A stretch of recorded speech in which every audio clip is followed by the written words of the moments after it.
Well, y'all, because of the fall, like we come from a long line of pain. We all have stained consciences, and we all need deep cleansing. Well, in the Old Testament, if you had a guilty conscience, then the place to go was the temple. The tabernacle was a perpetual antbed of activity, of people bringing their heavy, dirty souls into the priest, and the priest making sacrifices on their behalf 24/7, trying to cleanse their guilty conscience. But here's the thing. All that cleansing was only temporary. All the blood of bulls and goats couldn't give Israel the deep cleansing they craved. They needed something better. Well, Westminster, so do we, don't we? For our consciences to be cleaned, we need better blood. Isn't it ironic that blood, one of the toughest stains there is for us to remove, is actually what removes our toughest stain? Blood was all over the priest. It was all over their hands, their clothes, their face, and they could taste it. Blood also means guilt. We can be guilty, and we can look spick and span so great on the outside, and yet, all the while, on the inside, have our conscience telling us that we are foul, we are dirty, and we are not worthy. But did you know that feeling of guilt can be a good thing? Because guilt is that telltale heart beating inside of us, trying to come clean. It's actually a sign that there is life inside of us.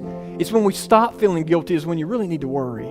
Like, what? How deep have I gone? But here's the thing, okay? Instead of us looking to the one who can cleanse us once and for all, so often, aren't we just like Israel?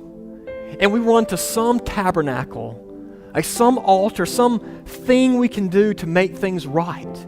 And y'all, the temple system was demolished, and yet it is alive and well in our sinful hearts, isn't it? The last thing we want to do is slow down enough to let what is inside of us speak, to let it come out.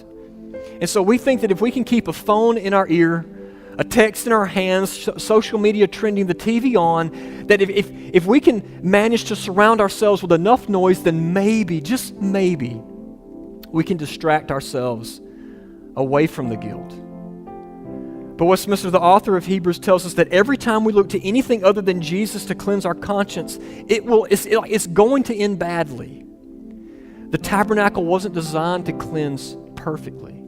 So without Jesus, we will have no peace, because all the blood of bulls and goats cannot take away our sin. If goats and calves can give you temporary forgiveness, cleansing, how much more so can Jesus' blood cleanse you? And of course, the answer is infinitely more.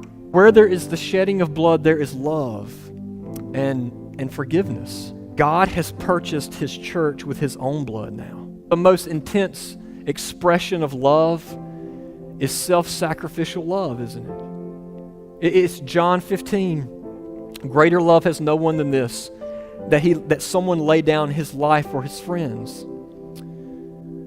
You know, on the cross, Jesus ran into our burning buildings, and He came into our mess, into our junk, and He died saving us. When it comes to forgiveness, someone always has to bleed.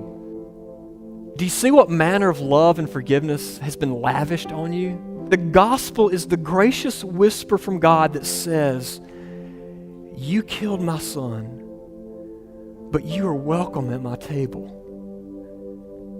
Y'all, we will never know peace until we see that someone else's blood has been shed for us. When it comes to Christianity, it's as the theologian Yoda put it, it's do or do not. There is no try. Westminster, the gospel is infinitely better news than that. You don't deserve it. You are so disqualified in every category that it's laughable. But guess what? If you are in Christ, you are in the family of God. Stop trying and rest. And look, I know some of y'all are like, I don't even know if I know what that word means. Rest. You can rest in your identity in Christ. So look, y'all, get out of the tabernacle and experience the cleansing power of Jesus' blood shed for you.